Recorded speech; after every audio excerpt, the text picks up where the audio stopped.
La marque Comica a sorti le VM40, c'est un micro caméra, un micro canon comme on peut l'appeler dans le milieu. J'ai décidé de le tester pour deux raisons. Déjà, c'est un micro qui est capable d'enregistrer en 32 bits en interne, il y a une mémoire interne, donc on peut enregistrer directement sur le micro. Il y a assez peu de micro-caméras jusqu'à présent qui disposent de cette option. Et deuxième chose, c'est un micro un peu spécial parce qu'en fait c'est comme un kit à chef, d'accord? C'est un kit à chef. Ce micro, c'est le transmetteur et il est capable de fonctionner avec un récepteur. Donc ça veut dire quoi? Ça veut dire que je peux utiliser ce micro à distance sur une perche sans fil, sans qu'il soit relié à un enregistreur, d'accord? Il fonctionne comme un kit à chef. Donc évidemment, ça offre une multitude de setup et de config possibles. La vidéo est justement sponsorisée par Comica. Comme d'habitude, ils n'ont pas vu le contenu de cette vidéo avant sa mise en ligne. Allez, c'est parti pour le test. Alors première surprise plutôt agréable, c'est le packaging. Le kit basique, c'est-à-dire le micro canon plus le récepteur, tout ça c'est livré avec un sac, un petit bagage de transport. Il y a deux compartiments. Dans le premier, on retrouve le micro, le récepteur, la suspension pour le micro, un adaptateur 3/8 vers 5/8 pour un pied ou une perche. Et dans le deuxième compartiment, on a les accessoires, donc une bonnette en mousse, plutôt pour l'intérieur, le Dead Cat, la bonnette anti-vent, un câble USB vers USB-C, un câble micro jack TRS vers TRS et un autre TRRS vers TRRS. Donc c'est plutôt cool d'avoir un sac qui contient tout ça. Allez, c'est parti, on ne perd pas de temps, je vous fais écouter tout de suite un premier exemple d'enregistrement audio donc avec ce micro. Donc là, premier setup, je l'utilise en tant que micro caméra. Donc là, il est sur la griffe donc de mon Lumix S5 II. Je me filme avec le Lumix et j'enregistre donc directement avec le micro canon, le VM40. Il est relié donc à la caméra. Là, donc ce n'est pas l'enregistrement interne, c'est uniquement l'enregistrement via donc également les préamplis de la caméra. Je suis au niveau du gain du micro à +9, je rappelle qu'on peut monter jusqu'à +10 et sur la caméra je suis à -14 au niveau des préamplis donc du Lumix S5 II. À présent, je viens de lancer l'enregistrement interne directement sur le micro, le VM40. Donc comme ça, on peut déjà comparer un petit peu le son. Donc là, je vais passer une fois sur l'enregistrement donc via la caméra et maintenant sur l'enregistrement interne du micro. Donc vous avez déjà un premier élément de comparaison. Allez, deuxième test, j'ai changé un peu la config, le micro est juste au-dessus de moi sur une perche avec un petit pied. Donc là, ça peut être une config comme là présentement pour un facecam ou encore une interview. Donc là, tu peux voir, d'accord, le micro n'est relié à aucun câble. Donc là, j'utilise vraiment ce système de kit à chef. Donc le micro envoie le signal au récepteur et le récepteur est branché donc à la caméra. J'utilise toujours le Lumix S5 II. Donc pour l'instant, je vous fais écouter directement l'enregistrement audio qui arrive à ma caméra via le récepteur. Au niveau du gain du micro, je suis toujours à +9. Et on a également un gain sur le récepteur et là je suis à +12 et au niveau des préamplis du Lumix je suis toujours à -14. De toute façon vous avez systématiquement les infos qui sont affichées à l'écran. Et puis en comparaison maintenant vous entendez donc l'enregistrement en interne 32 bits directement enregistré sur le micro caméra. Je vous fais un petit changement, je passe donc sur voilà le son qui arrive sur le récepteur via la caméra et je reviens à présent sur le micro caméra, donc l'enregistrement en interne. Voilà le rendu qu'on peut obtenir avec ce système et avec ce micro. Je vais également vous faire une comparaison sans et avec le boost au niveau des hautes fréquences. Donc là c'est à 10 000 Hz. Donc pour l'instant vous entendez voilà la piste sans le boost. Voilà, à présent je viens d'activer donc le boost au niveau des hautes fréquences. Toujours c'est le même système. Là j'ai le micro sur la perche juste au-dessus de moi en hors champ et j'envoie le signal au récepteur qui est connecté au Lumix S5 II. Mais j'ai également lancé l'enregistrement en interne. Donc voilà le rendu avec cette option, cet effet boost au niveau des hautes fréquences. Alors voilà encore un autre exemple d'enregistrement audio, un autre exemple de config, même s'il a toujours ce système de bras, de perche, d'accord. Donc là, si on est en train de faire du streaming devant le PC, on peut utiliser ce micro. Là, moi, j'utilise toujours le système wireless, d'accord. Il y a le récepteur sur ma caméra, je me filme avec le Lumix S5 II, il reçoit le signal et donc là, mon audio est directement synchronisé avec mon image. Mais si je veux, j'ai également lancé l'enregistrement en interne directement sur le micro. Donc là, je peux passer directement sur le 32 bits. Si je veux, je ne suis pas du tout obligé d'utiliser le récepteur. C'est ça qui est bien avec ce genre de micro, c'est que en fait, c'est également un enregistreur audio externe. C'est pas juste un micro, c'est qu'il fait les deux en même temps. Donc si je veux, je peux juste installer mon micro sur mon bras et je lance l'enregistrement. Évidemment, après, il y a de la synchronisation à faire. C'est pas bien compliqué. Si vous êtes à l'aise avec ça, bah voilà, vous avez besoin de rien d'autre, pas de souci à se faire. Les niveaux, c'est géré, on va dire automatiquement avec le 32 bits, voilà. Et là, on a un enregistrement audio plutôt de bonne qualité. Allez, je vous montre encore une autre configuration possible avec ce micro. Là, c'est tout simplement l'enregistrement avec le smartphone. Donc là, je me filme, je m'enregistre avec le téléphone et le micro caméra est connecté directement au smartphone. Donc je l'ai connecté en USB-C, d'accord, USB-C à partir du micro et USB-C jusqu'au smartphone. Le câble est fourni et il y a un adaptateur, tu as le choix entre l'USB et l'USB-C. Donc voilà le rendu audio sur cette config smartphone. J'ai lancé également l'enregistrement en interne. Donc si jamais tu as un problème avec le micro, tu n'arrives pas à le connecter au smartphone, dans tous les cas, c'est pas bien grave parce qu'il y a une mémoire interne, donc tu peux lancer l'enregistrement audio. Par contre, ça nécessite une post-synchronisation. Si tu utilises un logiciel de montage, ça c'est vraiment pas un souci, ça se fait très facilement. Tu as plein d'options automatiques pour synchroniser le fichier audio externe avec la vidéo. Alors voilà encore un autre exemple de configuration possible. Donc là, je tiens le micro à la main, d'accord, il n'y a pas de câble du tout. Et en fait, là, je l'utilise en mode wireless, donc sans fil, d'accord. Donc là, cette fois-ci, c'est le récepteur qui est connecté directement en USB-C, toujours sur le smartphone. D'ailleurs, je me filme avec le Sony Xperia là. Et donc, je peux utiliser ce micro un peu pour faire des présentations comme ça, sans fil, directement à distance. D'ailleurs, encore une fois, c'est également possible d'utiliser juste le micro sans le récepteur parce que on a un enregistrement interne à partir du moment où vous êtes à l'aise avec la synchronisation entre un fichier audio externe et l'image. Ça se fait très bien sur les logiciels de montage comme par exemple DaVinci Resolve. Et bien voilà, c'est encore un autre exemple de configuration possible. Alors après, je ne sais pas trop au niveau des bruits de manipulation. Là, je le tiens à la main, mais je n'ai pas encore écouté la prise. Donc vous allez vous avoir le rendu avant moi, donc de savoir si on peut le tenir à la main ou si en fait on entend voilà les doigts qui se baladent un petit peu. Évidemment, le but c'est de le tenir voilà sans qu'il y ait de vibration, mais parfois juste avec de légers mouvements ça peut s'entendre. Donc là pour cet enregistrement c'est aussi un test pour ça. Allez, à présent je vous teste un enregistrement audio en extérieur. Donc là évidemment j'ai passé la bonnette anti-vent, le Windjammer sur le micro caméra. Donc là le micro est directement sur la griffe de mon Lumix S5 II et donc j'enregistre directement ma voix via ce micro. Il est connecté donc en micro jack directement sur la caméra et pour l'instant vous entendez l'audio directement synchronisé à ma caméra. Je passe à présent sur l'enregistrement interne en 32 bits. Donc là c'est l'enregistrement qui va directement sur la mémoire interne du micro. Alors là on est en extérieur, le micro se situe à peu près à 1 mètre de moi. Il y a un petit peu de vent autour, il y a une route pas très loin, donc il y a quand même pas mal d'éléments bruyants. Et donc voilà un exemple d'enregistrement avec ce micro en extérieur. Allez, je vous fais encore un autre test dans une config légèrement différente qu'on a vu tout à l'heure. Donc là, j'utilise toujours le micro caméra, mais à la main. Et je me sers donc de ce système wireless sans fil pour envoyer le signal au récepteur qui se trouve sur la griffe du Lumix S5 II, lui-même relié en micro jack directement sur la caméra. Donc là pour l'instant je vous fais écouter le signal qui arrive au récepteur et qui est directement synchronisé à la caméra, et à présent je passe sur l'enregistrement interne.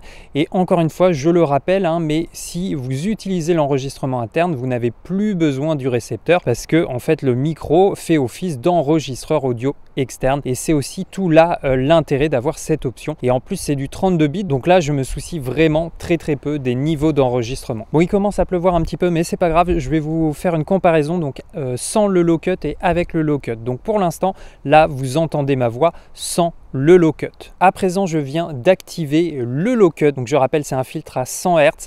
Donc voilà, là vous entendez ma voix en extérieur avec un peu de vent, il commence à pleuvoir, il y a une route pas très loin, et donc là le low cut est activé. À présent il y a toujours le low cut, mais en plus je viens de rajouter donc le boost dans les hautes fréquences qui est à 10 000 Hz. Donc là vous entendez le low cut plus le boost, donc là il commence vraiment à pleuvoir. Donc voilà le rendu en extérieur, voilà un petit peu ce que ça donne. Je vous reteste également en extérieur l'option de réduction de bruit.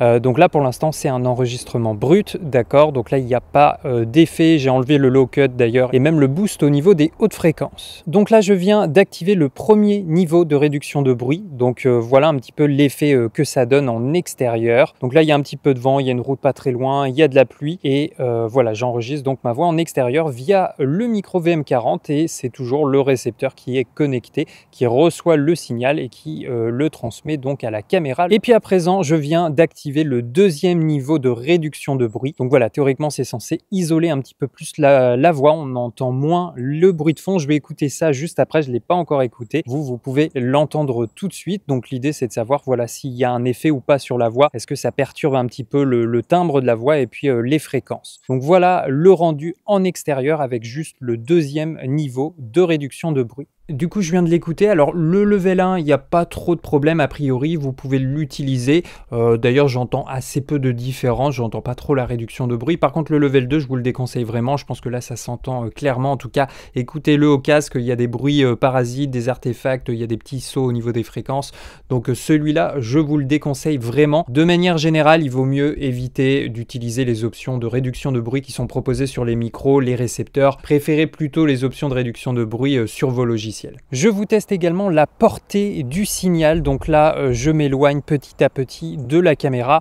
Je vais me tourner. Donc là, de dos, théoriquement, ça fonctionne un petit peu moins au niveau du signal. Je repasse devant. Donc là, vous devriez m'entendre un peu mieux. Je repasse de dos. Donc là, voilà, il y a un corps entre donc le micro, le transmetteur et le récepteur. Donc généralement, ça marche un petit peu moins bien comme ça. Là, voilà, je suis pas très loin. Je suis peut-être à une dizaine de mètres. Là, je m'éloigne un peu. Je suis certainement à 13-14 mètres du micro, donc là je me tourne. Donc voilà un peu la portée du signal. Je crois qu'elle est annoncée à 200 mètres. Bon, encore une fois, l'idée c'est d'être beaucoup plus proche et d'éviter qu'il y ait un obstacle évidemment entre le micro et le récepteur. Et bien sûr, encore une fois, l'intérêt de ce système, c'est qu'on a l'enregistrement en interne qui peut être vu juste comme un enregistrement de sécurité.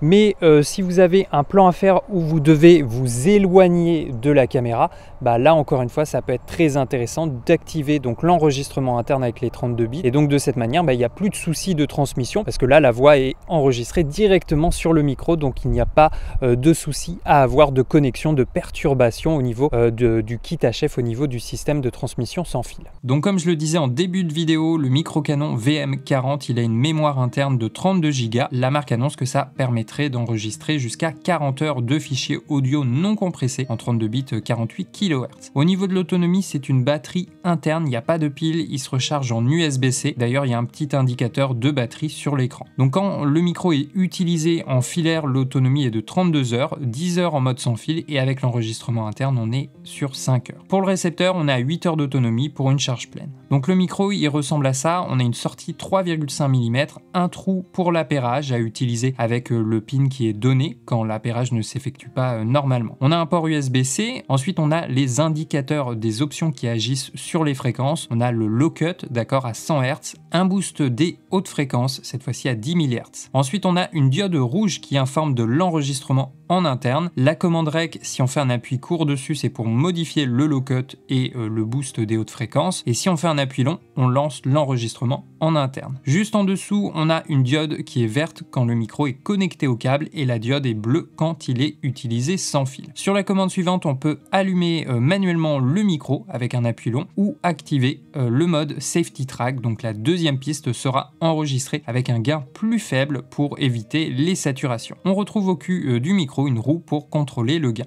Je reviens juste sur l'option d'enregistrement en interne. Pour la lancer, on a vu, il faut faire un appui long. Ça fait perdre un peu de temps. Peut-être que ça aurait été mieux de pouvoir le lancer avec un appui court. Et en même temps, c'est une sorte de sécurité si on appuie dessus sans faire exprès. Au niveau du récepteur, il fait vraiment très plastique, hein, très léger. Je pense que c'est quand même assez fragile. Il faut pas trop le chahuter. Mais autrement, on a un écran bien lisible. On a 3 commandes à sa base. Celle sur le côté qui permet de contrôler le gain du récepteur. Ça va de -18 à +18. Avec le bouton au centre, on peut contrôler le mode, donc soit mono, soit stéréo, soit le safety mode. Donc on a une sortie micro jack 3.5, une prise casque et un port USB-C pour le connecter à un smartphone, un ordinateur ou encore le recharger sur secteur. Et puis sur l'écran, on peut voir aussi la batterie restante du micro, la batterie du récepteur. Et par contre, ce qui est très cool, c'est qu'en faisant un appui long sur la commande à droite, ça va lancer l'enregistrement à distance en interne du micro. Alors la marque propose une application pour smartphone qui permet de contrôler le récepteur et le transmetteur à distance. On va pouvoir lancer par exemple l'enregistrement à partir de l'application, tout comme le low cut ou encore le boost des hautes fréquences, voire carrément muter le micro. Il y a également l'autonomie restante qui est affichée de manière un peu plus précise, donc ça peut être pratique. Au niveau du prix, il est proposé à 289 € pour le kit basique, donc le micro plus le récepteur, ou 459 € pour le kit avec 2 micros et le récepteur. Bilan, je finis par vous donner mon avis sur le VM40. Dans l'ensemble, je trouve que ce micro est assez intéressant, hein, surtout pour cette option d'enregistrement en interne. Jusqu'à présent, cette option, je crois que je l'ai trouvée uniquement sur le Zoom M3 Mictrack, que je vous ai déjà testé sur la chaîne. Là, ce qu'il y a en plus avec ce micro, c'est ce système de fonctionnement sans fil, donc avec un récepteur. Donc on pourrait sortir, par exemple, ce micro sur une perche pour de la fiction, ne pas avoir de câble et le signal est envoyé directement au récepteur qui le transmet au boîtier, donc l'audio est directement synchronisé avec le boîtier. Et en même temps, tu peux toujours activer l'enregistrement de sécurité en interne. Alors là, moi je vous ai fait le test avec un seul micro, mais il propose également un pack, un kit où il y a 2 micros pour un récepteur. Tu peux utiliser deux VM40, 2 micros comme ça sur un récepteur. Donc par exemple pour une interview avec 2 personnes, c'est possible. Après en plus, comme je vous l'ai dit, ce micro sert d'enregistreur audio externe. En fait, on peut utiliser ce micro de manière indépendante. On peut venir le prendre comme ça, un petit peu en mode présentateur. Alors, il faudrait peut-être trouver juste un système, voilà, pour bien le tenir sans transmettre de vibrations, éventuellement avec le support comme ça. Mais voilà, pourquoi pas. On peut utiliser ce micro un petit peu comme ça à la main. On peut l'utiliser pour faire une voix off, un petit peu n'importe où. Ça va être possible. Et puis, on l'a vu, on peut l'utiliser avec une tablette, un PC, un smartphone. Donc, on peut avoir une utilisation assez polyvalente. Évidemment, moi, je rêve du jour où il serait possible de déclencher l'enregistrement externe, enfin en interne sur le micro, à partir du rec de la caméra. Mais pour ça, il faut que les constructeurs communiquent entre eux et donc je sais pas si ça arrivera un jour. Mais en tout cas, c'est vrai que ça serait assez utile parce que d'expérience, je sais que sur un tournage, sur un docu, un reportage, on a tendance à oublier de lancer l'enregistrement ou de le couper. Alors après, s'il tourne en permanence, bon au moins on a tout capté et après il faut faire des cuts et tout synchroniser. Mais c'est vrai qu'une fois sur deux, on a tendance à oublier si on n'a pas pris l'habitude de relancer l'enregistrement. Dans les petits points négatifs, les points qu'on pourrait améliorer, je dirais que la bonnette anti-vent, je sais pas si vous l'avez entendu dans mes tests, mais j'ai trouvé que au final, elle camouflait pas tant que ça les bruits du vent. En tout cas, j'avais l'impression qu'on entendait quand même le vent sur la membrane du micro. Alors pourtant, la bonnette était assez volumineuse en taille. Voilà, il faudrait peut-être en tester une autre ou voir si là-dessus ils peuvent s'améliorer. Et puis il y a la deuxième option de réduction de bruit qui vraiment là pour le coup était pas très belle à entendre. Ça modifie un petit peu le timbre de la voix. Il y avait des petits artefacts clairement. Je déconseille ce niveau de réduction de bruit. Même de manière générale, il vaut mieux utiliser par exemple la réduction de bruit de Resolve qui est très bonne et plutôt éviter les options qui sont proposées sur les micros. Donc voilà pour ce test du VM40. J'ai pas testé beaucoup de produits de la marque de chez Comica, pourtant ils ont vraiment pas mal de références au catalogue. Celui-là pour le coup m'avait intéressé parce que encore une fois je trouvais qu'il y avait assez peu de micros avec cette option déjà d'enregistrement en interne, les 32 bits, et puis là avec ce système de kit HF, je trouvais ça assez intéressant. Si le micro vous intéresse, vous avez le lien en description. Je vous invite à me dire votre avis en commentaire. Qu'est-ce que vous pensez de ce micro? Vous, quelle option vous aimez retrouver sur un micro? Est-ce que l'enregistrement interne, c'est quelque chose que vous avez déjà testé, déjà utilisé? Et puis, quelle option peut-être vous aimeriez voir intégrée dans un futur micro, dans une future technologie? Allez, c'était Benjamin avec Derrière la caméra. On se dit à tout de suite sur la prochaine vidéo.